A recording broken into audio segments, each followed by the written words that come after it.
If you've ever felt numb inside, like life is happening, but you're watching from behind glass, you're not broken.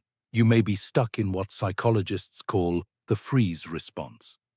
By the end of this video, you'll understand why numbness is your body's hidden survival strategy. Spot the signs that you're in freeze without realizing it, and learn 3 body-based practices to gently thaw and reconnect with yourself. And throughout, you'll hear directly from Dr. Bessel van der Kolk, one of the world's leading trauma researchers and author of The Body Keeps the Score. Let's begin with what it actually feels like. Maybe you're at a family gathering. Everyone's laughing and telling stories, but you don't feel part of it. The sound reaches your ears, but it doesn't touch you. Or maybe you're at work, staring at the screen, watching the cursor blink. And it's like your body is frozen in place, even though your mind is screaming to move. This isn't laziness, it isn't weakness, and it isn't a permanent state of depression. It's your nervous system hitting pause because it thinks the world isn't safe. Some people describe it as emptiness. Others say, it's like I'm here, but I'm not. You might go through the motions, talk, eat, even smile, but on the inside, nothing. And here's the kicker. You might think you're depressed when really you're frozen, like your body has been holding its breath since a traumatic event of some kind. Around that time that I first started to work for the VA, a group of us started to define what trauma is and started to define what happens to people. 1978 was the year, and the Vietnam War was over by about 6 or 7 years. The very first day that I met Vietnam veterans, I was just blown away. They kept referring back to their dead comrades. Their hearts seemed to be with the people who were no longer around. They had a hard time loving their wives and girlfriends. They had a hard time being in any way meaningfully involved in the present. These were guys who were my age, who were smart and competent, but they clearly were just a shadow of their former self.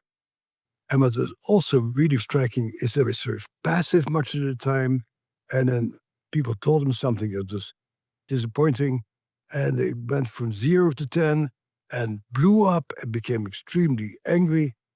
Something seemed to have happened to them that made it very hard for them to modulate their responses to the environment. Hearing this from someone who studied trauma for 50 years reframes everything. Numbness isn't failure, it's survival. So, what's actually happening in your body during freeze? Think of your nervous system as having 3 gears. First gear is all about connection and safety. You feel open, present, alive. Second gear is fight or flight. Your system revs up to protect you. And third gear is freeze. That happens when neither fight nor flight feels possible, and consequently, your body slams into shutdown mode. This third gear is powered by something called the dorsal vagal response. It slows your heart rate, drops your energy, and pulls you inward. It's the same survival reflex animals use to play dead. But here's the difference. Animals shake it off after the danger passes. Humans often don't. We carry the residue of unresolved trauma for years, sometimes decades, staying stuck in gear 3. That's why you might find yourself zoning out during conversations, or losing hours to scrolling, binge-watching, or sleeping. It's not laziness, it's biology. An experience enters into your ears, into your skin, into your eyes, and it goes down into a very primitive part of your brain that automatically interprets what is going on. Is this dangerous or is this safe? An event becomes traumatic when there is nothing you can do to stave off the inevitable, and your body starts automatically going to a state of fight, flight, or collapse. The lingering effect of trauma is that you continue to react to mild stressors as if your life is in danger. And so you tend to become hyper-reactive. Somebody may irritate you in the supermarket. You may develop road rage. You may have a difficult time putting up with misbehavior from your spouse or your kids. And most people actually are barely aware or not aware at all that their reactions that they're having right now are actually rooted in experiences they have had before. Notice what he's saying. Trauma isn't just a memory in your head, it's the residue in your body. And until the body feels safe again, the freeze response lingers. Here are some ways freeze might be showing up in your daily life without you realizing it. Number 1. The flat effect. People ask how you're doing, and you genuinely don't know what to say because you can't feel much at all. Number 2. Exhaustion without cause. Even after 8 hours of sleep, you wake up drained. Number 3. Disconnection. You know you should feel something for your partner, your child, or your work, but the emotions don't surface. Number 4.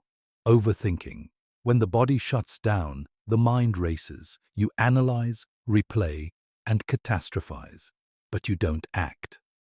Number 5. Autopilot living. You go through routines without awareness. You drive, you shop, you scroll, and you sleep. Days blur together. Number 6. Loss of joy. Even things you once loved, like music, food, and nature, feel muted. Number 7. Startle or irritability.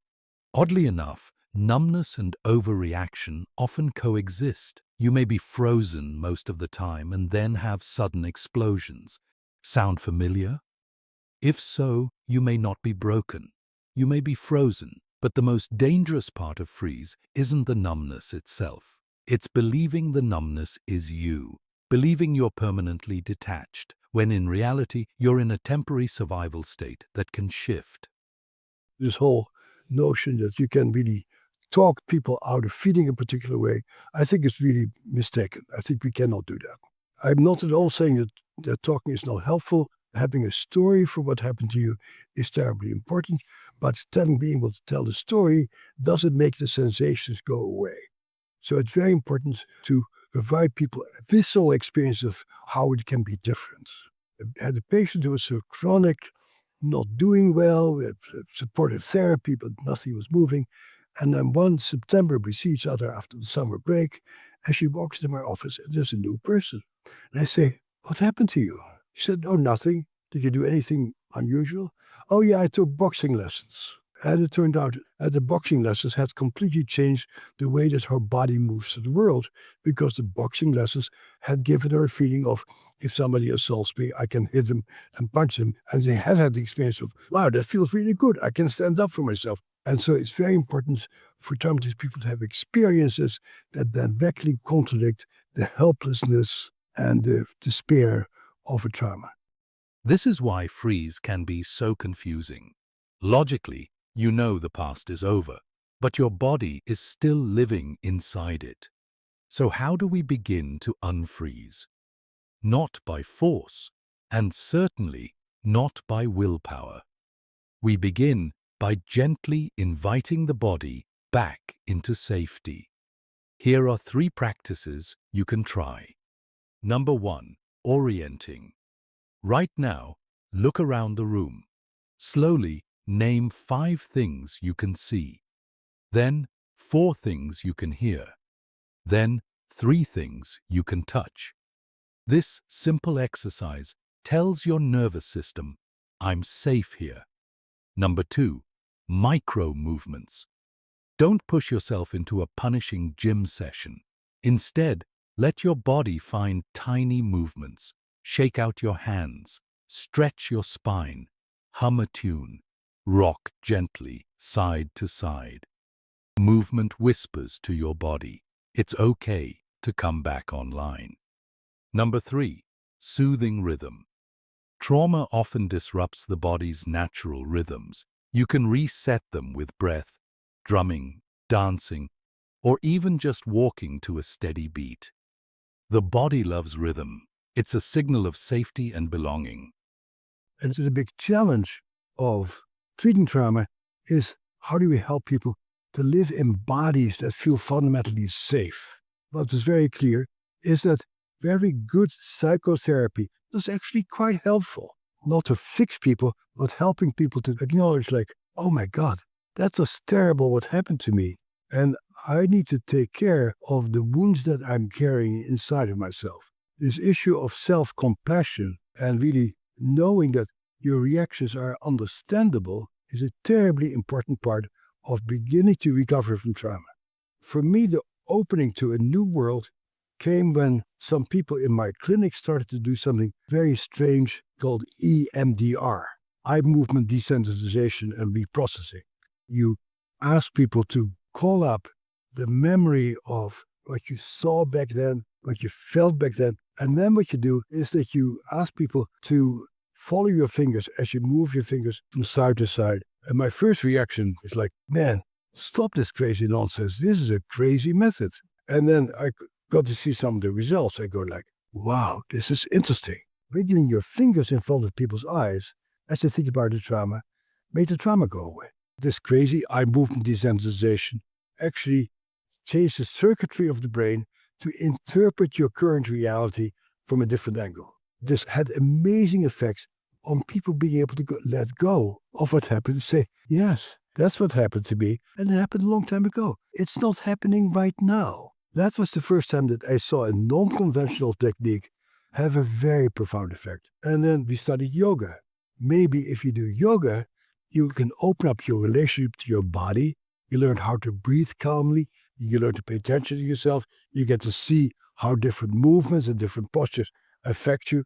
And so you form a deep relationship to your internal sensory system. Yoga at the end was a more effective treatment for PTSD than any of the drugs we had studied.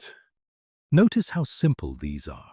They don't require special equipment, therapy jargon, or hours of time. They're tiny bridges back to yourself. And remember, you don't have to thaw the entire iceberg in one day.